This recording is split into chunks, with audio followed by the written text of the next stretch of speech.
Hello student, PMK bye study classes में आप सभी का स्वागत है। यह वीडियो क्लास 10th के विद्यार्थी के लिए काफ़ी महत्वपूर्ण वीडियो है। तो जो विद्यार्थी लोग बिहार बोर्ड एग्ज़ाम 2027 में मैट्रिक एग्ज़ाम देने वाले हैं, वो सभी विद्यार्थी लोग इस वीडियो को ध्यानपूर्वक से देखिएगा। आप लोगों थोड़ा क्वालिटी को हाई कर लीजिएगा और एकदम एकांत जगह पर बैठ जाइए और यह वीडियो को ध्यानपूर्वक से देखिए। हो सकता है कि यह वीडियो आप लोगों के लिए अच्छा साबित होगा कि आने वाला समय में आप लोग अच्छे कर पाइएगा। तो हम इस वीडियो में लेकर आए हैं कि आप बिहार बोर्ड मैट्रिक परीक्षा 2027 में क्लास 10th बोर्ड देने वाले हैं, यानी कि मैट्रिक एग्जाम देने वाले हैं। तो वो सभी विद्यार्थी लोग, समय तो बहुत बीत चुका है, लेकिन अभी भी अगस्त से पढ़कर आप किस तरह से अगस्त से पढ़कर 400 प्लस या 450 प्लस तक ला सकते हैं, तो हम इस वीडियो में चर्चा करेंगे। उसके साथ साथ हम आप लोग के लिए बिहार बोर्ड क्लास 10th का सिलेबस भी लिख दिए हैं कि कौन कौन सिलेबस है जो आप लोगों के लिए इम्पोर्टेंट है और कौन ऐसा सब्जेक्ट है उसमें ज़्यादा ध्यान दें, कौन ऐसा सब्जेक्ट है जिसमें फुल नंबर आता है।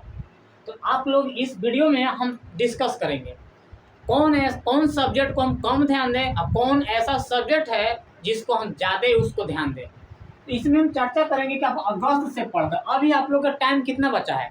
आप लोगों के लिए अब फरवरी में 16-17 फरवरी से एग्ज़ाम होता है, यानी 15-16-17 से स्टार्ट होता है एग्ज़ाम आप लोग के लिए। तो अभी से देखिए, यहाँ ध्यान से देखिए, अगस्त चल रहा है, यहाँ से हम लेकर आते हैं। देखिए अगस्त हो गया, अगस्त, सितंबर, अक्टूबर, नवंबर, दिसंबर, जनवरी से फरवरी, यानी कि 6 महीना 15 दिन, यानी कि 6 मंथ। अभी से कितना बचा हुआ है? 6 मंथ, यानी कि 6 महीना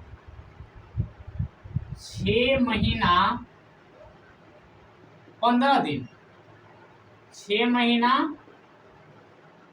15 दिन अभी आप लोग के बिहार बोर्ड एग्जाम होने वाले हैं। 15 फरवरी तक हम लिए हैं, 15 फरवरी तक लिए हैं, अगस्त से लेकर 15 फरवरी तक 6 महीना 15 दिन। अब इतना दिन अभी बचा हुआ है, यानी कि लगभग मान लें तो कोई ऐसा महीना होता है जो 31 का महीना लगता है, तो हम सब 30 के जोड़ते हैं। 31 होता है, 30 होता है, 31 होता है, लेकिन लगभग यानी 30 से गुना करिएगा तो 76 18, यानी कि 180 दिन, 180 प्लस 15 करिएगा, यानी कि 190 और 5 95, यानी कि अभी भी लगभग मान लेते हैं 190, 95 190 मानते हैं, यानी कि 180 80 दिन मानते, छोड़ 15 दिन आप लोग के लिए फेस्टिवल पर्व त्योहार के लिए हटा दिए, 180 दिन यानी कि 6 मंथ। तो अभी भी काफ़ी ज़्यादा समय है। तो यहाँ से पढ़कर कैसे आप लोग अच्छे एग्जाम में आप इम्प्रूव कर पाइएगा, तो यहाँ पे ध्यानपूर्वक से देखिएगा।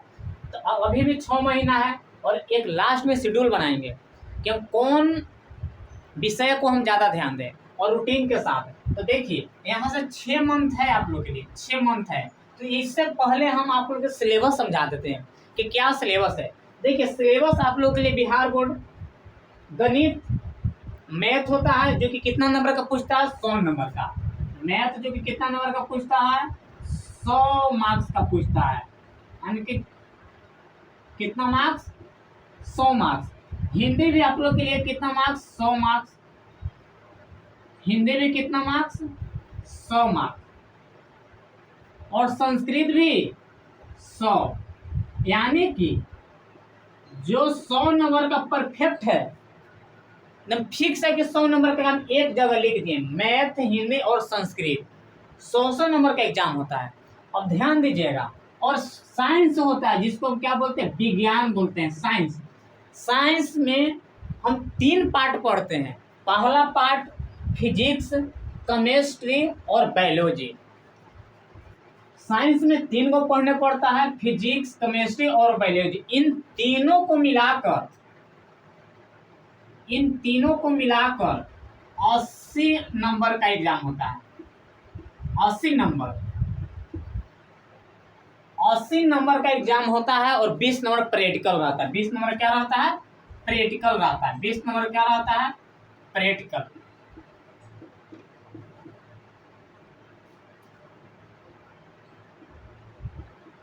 बीस नंबर क्या रहता है? प्रैक्टिकल रहता है।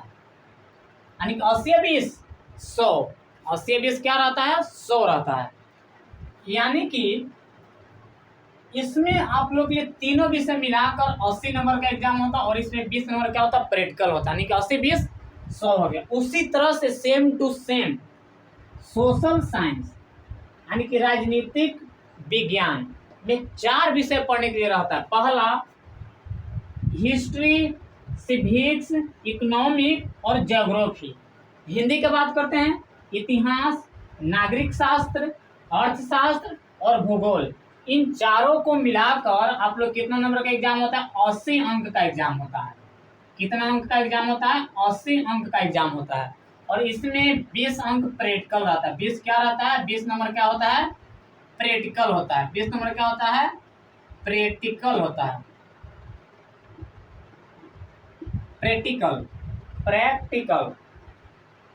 क्या होता है? प्रैक्टिकल होता है। समझ गए ना? यानी 80-20 यानी कि आप लोग के लिए 40 नंबर का प्रैक्टिकल होता है। उसमें से आप लोग को कितना नंबर मिलता है? 40 नंबर में आप लोग के लिए 38 मिल जाता है। 37, 38, 39 के बीच में मिलता है। कोई कोई विद्यार्थी के लिए 40 में 40 ही मिलता है, यानी कि 38, 39 के बीच में मिलता है। तो समझिए ये 4 विषय पढ़कर आप लोग के लिए 80 अंक प्राप्त होता है और 3 विषय पढ़कर कितना अंक प्राप्त होता है? 80 अंक प्राप्त होता है। और मेन एकलौता विषय आप लोग के लिए मैथ है। तो अब यहाँ से आप लोग ध्यान से समझिएगा, मैथ में आप लोग के लिए सबसे ज्यादा ध्यान देने की जरूरत है कि मैथ एक स्कोरिंग सब्जेक्ट है। मैथ में आप 100 में 100 भी ला सकते हैं। मैथ में 100 में 100 ला सकते हैं। हिंदी में भी, इसमें हिंदी बुक प्लस व्याकरण होता है, दोनों मिलाकर 100 नंबर का पूछता है। बुक प्लस व्याकरण, तो बुक 50 नंबर का, 50 नंबर का व्याकरण 100 नंबर। उसी तरह से संस्कृत में भी 50 नंबर संस्कृत व्याकरण हो जाता है और 50 नंबर संस्कृत का बुक हो जाता है, जिसको मंडलम भाग द्वितीय भाग 2 वाला है, बुक नाम है।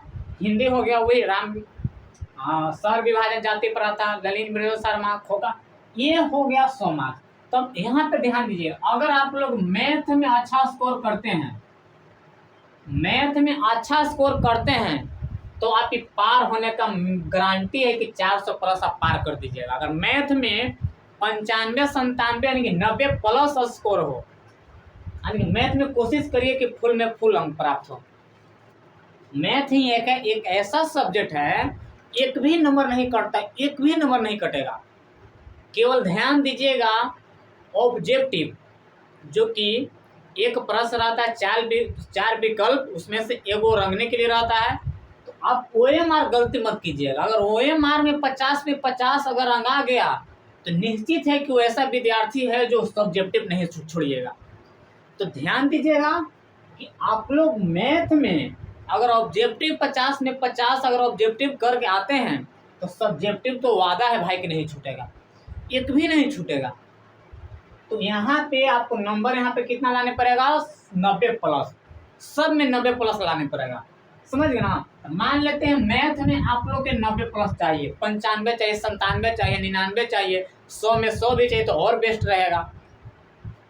स्कोरिंग सब्जेक्ट इसको धर लीजिए। आप लोग मैथ को इतना स्ट्रॉन्ग कर लीजिए, इतना स्ट्रॉन्ग कर लीजिए कि इसमें कम से कम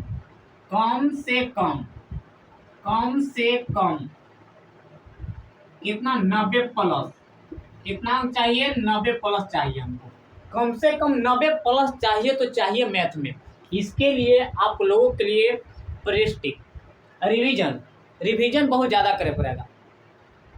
मैथ जितना पेन चलाइएगा, पेन चलाने का मतलब है कि जितना बार बार प्रश्न को सोल्व करिएगा, मैथ उतना स्ट्रांग होगा। तो मैथ के लिए आप लोग कोशिश करिए आज से ही, वीडियो देखने के बाद से मैथ में 90 प्लस का टारगेट रखिए, यानी कि 95 प्लस, 90 प्लस या 95 प्लस, 90 प्लस या 95 प्लस का टारगेट रखिए। 90 प्लस या 95 प्लस का टारगेट रखेगा तब जाके 450 यानी 400 पार हो सकता है। पहला सब्जेक्ट के लिए डाउट खत्म। इसके लिए मैथ का पूरा फॉर्मूला आप लोग क्या करिए, रट जाइएगा, A to Z फॉर्मूला। अब मैथ में कुछ है नहीं। मैथ एक ऐसा सब्जेक्ट है कि आप जितना प्रश्न को बनाइएगा उतना आप लोग कॉन्सेप्ट क्या होगा, क्लियर होगा। आप कोई प्रश्न उठा लीजिए, 5 नंबर वाला ग्राफीय विधि हो गया। ग्राफीय विधि क्या है, कुछ नहीं है। ग्राफीय विधि हो गया, वज्र गुणनखंड विधि हो गया, त्रिकोणमिति हो गया, माध्यमादिका बहुलक हो गया, यूक्लिड विभाजन से पूछता है, समानांतर श्रेणी हो गया, मीनार वाला प्रश्न हो गया, गोला वाला प्रश्न हो गया, शंकु वाला। ये सब आप लोग का प्रश्न क्या है, काफी इजी प्रश्न है। केवल आप लोग कैलकुलेशन स्ट्रांग है तब मैथ में कम से कम तो 90 प्लस का टारगेट रखिए। अब यही हिसाब से नंबर जोड़ के बताएंगे कि देखिए 90 प्लस 95 90 प्लस जोड़ेंगे कितना नंबर आता है, समझ गए ना। तो आप लोग के मैथ में कितना चाहिए, 90 प्लस। अब हिंदी के बात आते हैं हो भाई लोग, सर लोग, हिंदी एक ऐसा सब्जेक्ट है जहां से आप हैंड राइटिंग के बदौलत 95 प्लस 90 प्लस इसमें भी ला सकते हैं। इसमें भी कम से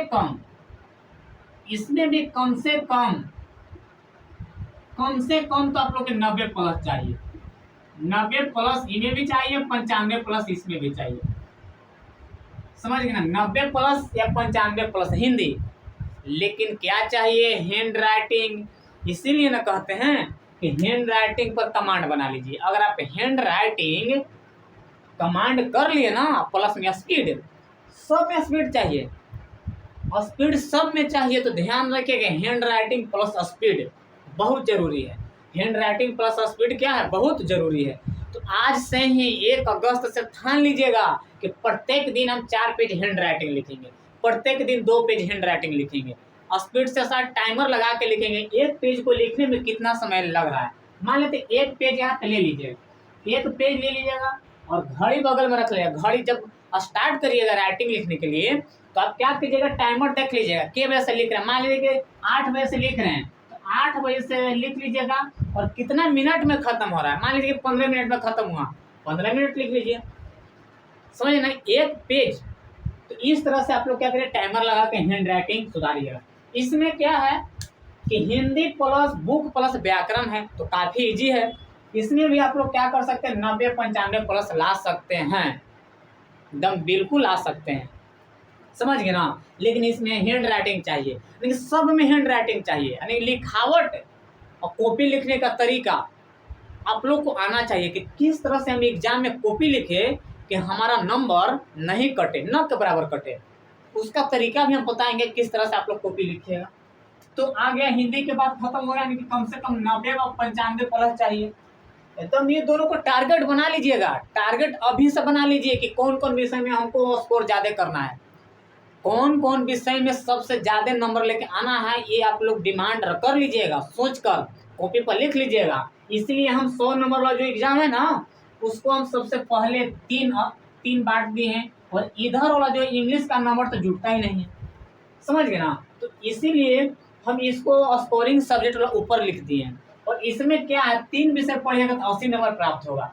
ये अकेले दे रहा है 100 नंबर, 4 विषय पढ़िएगा तो 80 अंक प्राप्त हो रहा है। अब आता है संस्कृत की बात। ओहो, संस्कृत, बहुत सारे स्टूडेंट तो संस्कृत के नाम सुनते ही चला गया चाक। संस्कृत से नफरत है, नफरत नहीं पैदा करिए, लगाव रखिए कि नहीं। संस्कृत में भी क्या है, संस्कृत व्याकरण है और संस्कृत क्या है, बुक है। तो संस्कृत बुक में वही है। और अब संस्कृत में क्वेश्चन लिखने के लिए नहीं आता है, Hindu to Hindu, sorry excuse me, यानी कि हिंदी में क्वेश्चन रहता है और हिंदी में आंसर देने के लिए रहता है। संस्कृत में आप लोग जाकर उठाकर देख लीजिएगा, पाटलिपुत्र अभियान हो गया, आप लोग अलस कथा हो गया, पहला चैप्टर मंगलम हो गया जिसमें कितना श्लोक है, 5 श्लोक है, 5 श्लोक याद रखिएगा। तो ये सब इसमें आप लोग बताते हैं। अगर संस्कृत में कम से कम तो 85 प्लस चाहिए, 85 प्लस चाहिए, संस्कृत में 85 प्लस चाहिए। ऐसा क्यों बोल रहे हैं कि बहुत सारे स्टूडेंट ऐसा है ना, जो बहुत सारे ऐसा स्टूडेंट संस्कृत तो उतना जानते भी नहीं है, इसीलिए इसमें नंबर क्या रखे, 85 प्लस रखे। या 90, कोई कैसा विद्यार्थी जो 90 भी जान लेके आता है, 85 प्लस या 90 इसके बीच में रखिएगा। 85 या 90 के बीच में नंबर आना चाहिए संस्कृत में। किसमें? संस्कृत में आना चाहिए, समझ गए ना। तो ये 3 सब्जेक्ट को अगर आप लोग कमांड बना लेते हैं, 3 सब्जेक्ट को अगर इतना टारगेट बना लेते हैं कि हमको इतना नंबर लाना है, तो हम वादा करते हैं, बिलीव नहीं होगा कि आप लोग का 400 प्लस पार कर सकते हैं, 450 प्लस पार कर सकते हैं। 450 प्लस के लिए आपको क्या चाहिए? थोड़ा सा और क्या चाहिए? अच्छे से तैयारी करने की जरूरत है। अब इसमें देखिएगा, इसमें देखिए यहाँ पे हो गया संस्कृत की बात। अब आइए साइंस की ओर। तो साइंस में आप लोगों के लिए, साइंस में कितना पार्ट पढ़ना है? 3 भाग साइंस को बांट दिया है। कितने भाग में बांट गया है? 3 भाग में बांटा गया है साइंस के। कितने भाग में? 3 भाग में। पहला फिजिक्स, केमिस्ट्री और बायोलॉजी। फिजिक्स को आप लोग ध्यान दीजिएगा। आप लोग अभी तो सिलेबस चल ही रहा होगा, अभी पूरा बैच नहीं खत्म होगा। आप लोग कल्पना कीजिए कि कौन कौन विषय खत्म हो गया। आप नोट कॉपी पर उतार लीजिएगा, इसको एक पेज पर नोट कॉपी पर इसको ऐड कर लीजिए कि कौन कौन सब्जेक्ट हमारा खत्म हो गया। फिजिक्स में पहला चैप्टर प्रकाश के परिवर्तन, दूसरा चैप्टर प्रकाश के अपवर्तन, तीसरा चैप्टर मानव नेत्र, चौथा चैप्टर विद्युत धारा और 5वां चैप्टर विद्युत धारा के चुंबकीय प्रभाव, छठा चैप्टर शायद लगता है कि ऊर्जा के स्रोत शायद है। तो इस तरह से 6 चैप्टर इसमें भी है। इसमें भी लगता है कि 6-7 चैप्टर है, इसमें भी 6-7 चैप्टर है। तो समझिए कि तीनों विषयों को मिलाकर सिर्फ 80 अंक प्राप्त होता है। तो अब समझिए साइंस में आप लोग का पकड़ बनना बहुत जरूरी है। साइंस में मान लेते हैं कि अगर आप लोग के कितना ना चाहिए, 75 प्लस आना चाहिए, यानी कि 75 प्लस आना ही चाहिए संस्कृत में, सॉरी एक्सक्यूज मी, साइंस में कितना आना चाहिए? 75 प्लस आना चाहिए। 75 प्लस आना चाहिए नंबर, 75 प्लस आना चाहिए, 75 प्लस आना चाहिए, 75 प्लस आना ही चाहिए। सॉरी संस्कृत बार बार बोला जा रहा है, एक्सक्यूज मी। साइंस में 75 प्लस आना ही चाहिए। समझिए, ध्यान से वीडियो को देखिए। रिक्वेस्ट है, वीडियो को भगा कर मत देखिए, थोड़ा सा समय लगेगा, लेकिन ये आप लोग के लिए बहुत इंपॉर्टेंट है। कितना आना चाहिए? 75 प्लस आना चाहिए, यानी कि 75, 76, 77 तक आप लोग आ सकते हैं, समझ गए। तो 75 प्लस और 70 प्लस के बीच में रखिएगा संस्कृत के। 75 तो आना ही चाहिए भाई लोग। इससे कम आता है तो रिक्स, आपका रिक्स है, रिक्स लीजिएगा कि 75 प्लस आए, समझ गए ना। 75 प्लस। अब प्रैक्टिकल में आप लोग के लिए क्या होता है? 20 में आप लोग के कितने, तो 19 मिल ही जाता है। 19 लेते हैं, 18 लेते हैं, तो 18 जोड़ दीजिएगा। इसमें क्या करिए? 18 जोड़ दीजिए। इसमें आप लोग क्या करिए? 18 जोड़ दीजिए, तो कितना हो जाएगा? 8 2 10, 8 2 10, 13 की 3 हासिल। कितना हो गया? 13 की 3 हासिल, 1 7 1 8 8 1 9 93 नंबर। कितना नंबर? 93 नंबर। 93 नंबर आप लोग को साइंस में आना ही चाहिए, यानी कि 90 प्लस, समझ, यानी कि 75 जोड़े हैं, 75 जोड़े। अगर यहाँ पे और 3 नंबर और घटा दीजिएगा, यानी कि अगर यहाँ पे 72 भी आता है ना, तो आप लोग के 90 प्लस आना ही चाहिए साइंस में। साइंस में 90 प्लस आना ही चाहिए, तो 93 मान लिए। उसी तरह से एक और बच जाता है, इंग्लिश में तो नंबर नहीं जुड़ता है, इंग्लिश को छोड़िए, इंग्लिश में नंबर नहीं जुड़ता है। अब आप लोग ये सोशल साइंस को 4 भाग में बांटा गया है, तो चारों को अच्छी तरह से पढ़े पड़ेगा भाई लोग। ये ऐसा सब्जेक्ट है कि याद नहीं होता, बहुत ऐसे विद्यार्थी लोग हैं याद नहीं होता, लेकिन कहानी की तरह एक बार अगर पढ़िएगा ना, बुक को रीडिंग दीजिए, जो क्लास में सर पढ़ा रहे हैं ना, उसको क्या करिए? बार बार घर आके रिवाइज करिए। तो देखिए, इतिहास, नागरिक शास्त्र और अर्थशास्त्र और भूगोल, इस चारों के मिला के 80 नंबर का एग्जाम होता है। अब 80 में मान लेते हैं, इसमें भी आप लोग का कितना माने पड़ेगा? 75 प्लस ही माने पड़ेगा। कितना? 75 प्लस। कितना? 75 प्लस आना चाहिए। कितना आना चाहिए? 75 प्लस आना ही चाहिए। और इसमें भी मान लेते हैं 18 नंबर, प्रैक्टिकल 18, 2 नंबर मान लीजिएगा, 18 ये भी मान लेते हैं प्रैक्टिकल, 18 इसमें भी जोड़िएगा तो कितना हो जाएगा? 8 2 10, 3 13 के 3 हासिल। कितना हो गया? 1 हो गया, 7 1 8, इसमें भी 93 नंबर आ गया। कितना नंबर? 93 नंबर। कितना नंबर आ गया? इसमें भी 93 नंबर आ गया। और इसमें भी क्या अगर 93 नंबर आना चाहिए, यानी कि 93 अगर इसमें भी 90 प्लस का टारगेट रखते हैं, कितना 90 प्लस के टारगेट रखते हैं सामाजिक विज्ञान और किसमें, साइंस में, तो इन दोनों में बहुत सारे विद्यार्थी के इसमें सबसे ज्यादा नंबर कटता है, सोशल साइंस में और साइंस में। तो ध्यान रखिएगा आप लोग, ये सब यूक्लिड सब्जेक्ट, ये सब तो मुख्य रूप से स्ट्रॉन्ग होना ही चाहिए। अगर इन 3 सब्जेक्ट को अगर आप लोग स्ट्रॉन्ग करते हैं, अगर कर लेते हैं, अगर मैथ स्ट्रॉन्ग है, अगर 90 95 प्लस 99 आ जाता है मैथ में, तो गारंटी देते हैं कि 450 प्लस आ सकता है और टॉप 10 में हिल सकते हैं और नंबर आ सकता है।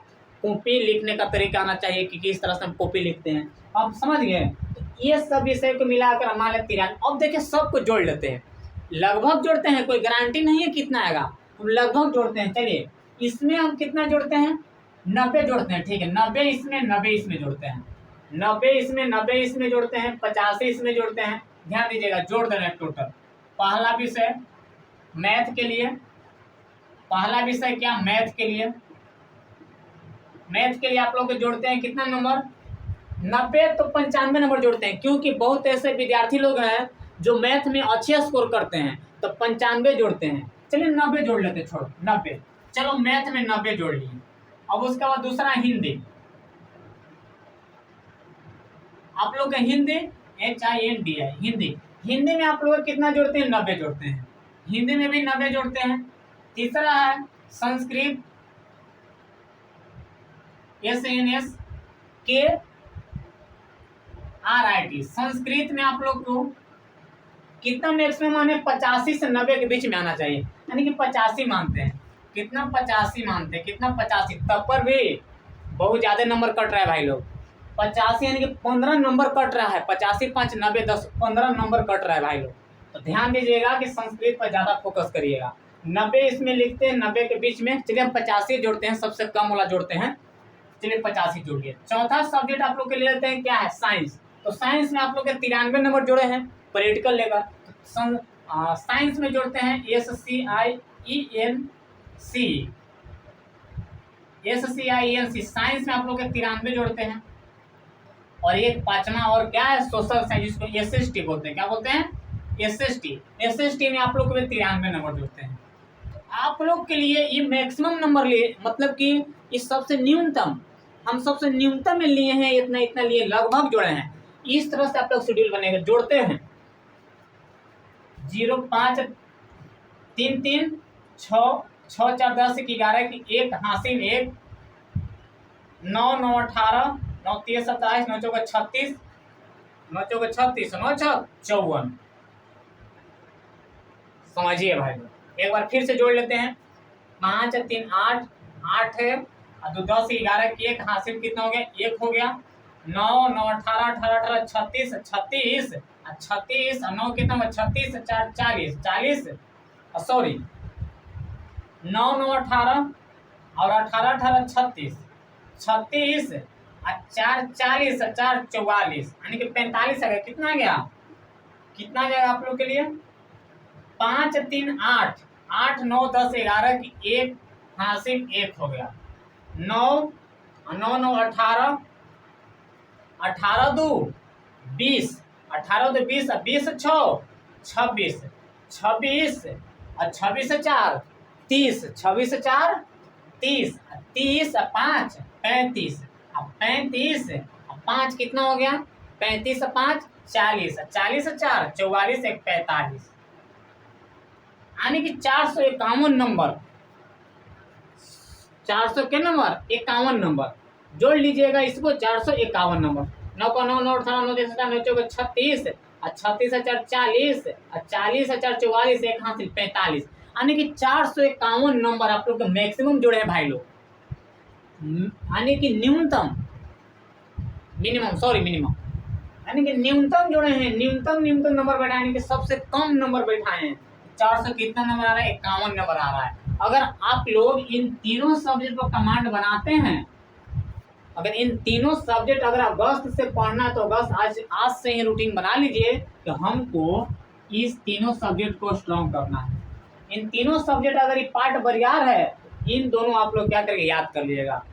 इसमें फिजिक्स तो सभी के क्लियर होता है, केमिस्ट्री थोड़ा सा, बायोलॉजी, इन तीनों को क्या करिएगा, अच्छी तरह से पढ़िएगा। इसमें 4 सब्जेक्ट है भाई लोग, इसको ध्यान से आप लोग याद करिएगा। लास्ट में को आप लोग हम है ये हैं, तो 4 से 51 नंबर आ गया, मैक्सिमम जोड़े हैं। अब देखिए आप लोग क्या करिए कि एक रूटीन से बना लीजिए, एक रूटीन आप लोग के लिए बना देते हैं किस तरह से पढ़ना है, ध्यान दीजिएगा। 5 मिनट और यहाँ पे इसको क्या करते हैं, मिटोड़ देते हैं, इसको चलिए मिटोड़ देते हैं। ध्यान दीजिए थोड़ा सा 5 मिनट।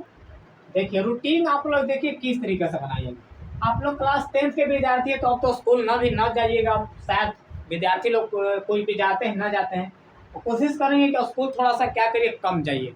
और स्कूल में जाइएगा तो आप लोग क्या करिएगा, सुबह से रूटीन बनाइए। अगर जो कोचिंग शाम में जाते हैं तो सुबह वाला रूटीन बना लीजिएगा। और जो सुबह वाला मतलब कि देखिए, जो कोई ऐसा विद्यार्थी लोग हैं ना जो कोचिंग सुबह है, जिसको सुबह कोचिंग है ना, सुबह वाला में रूटीन को टाइम को छांट दीजिएगा, कोचिंग को छोड़कर छांट दीजिएगा।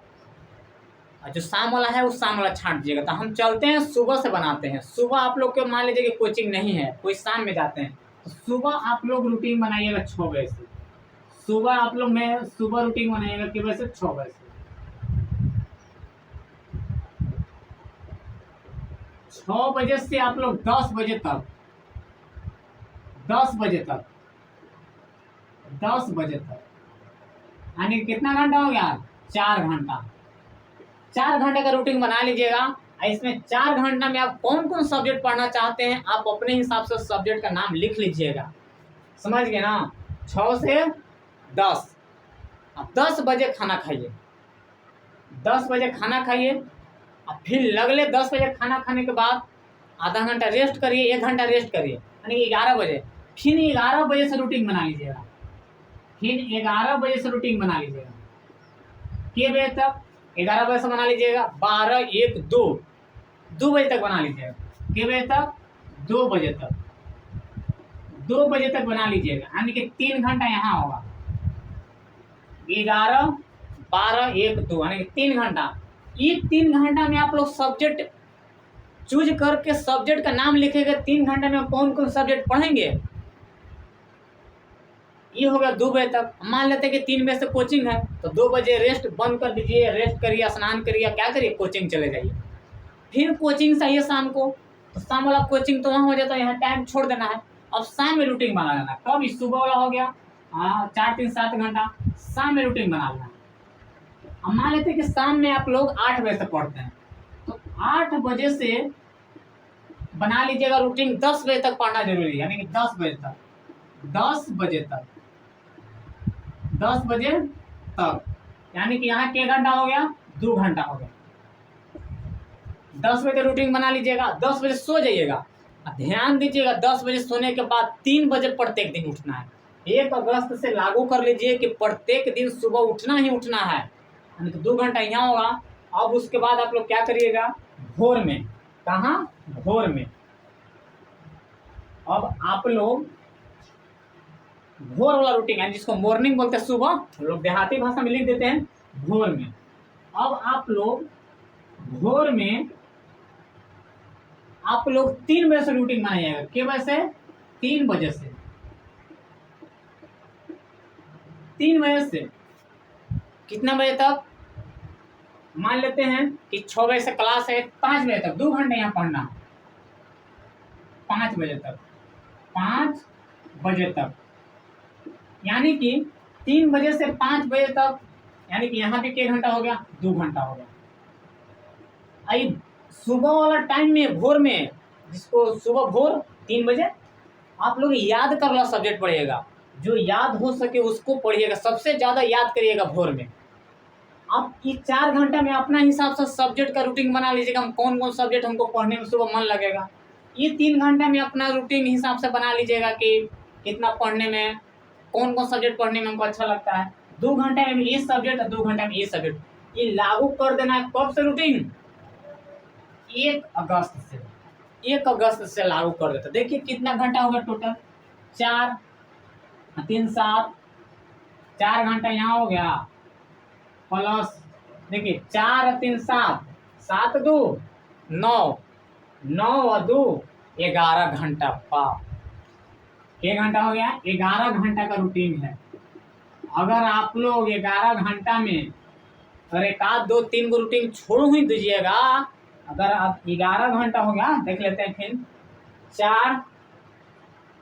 4 हो गया, 4 3 7, 7 2 9, सॉरी 4 3 7, 7 2 9, 9 10 11, हाँ 11 घंटा।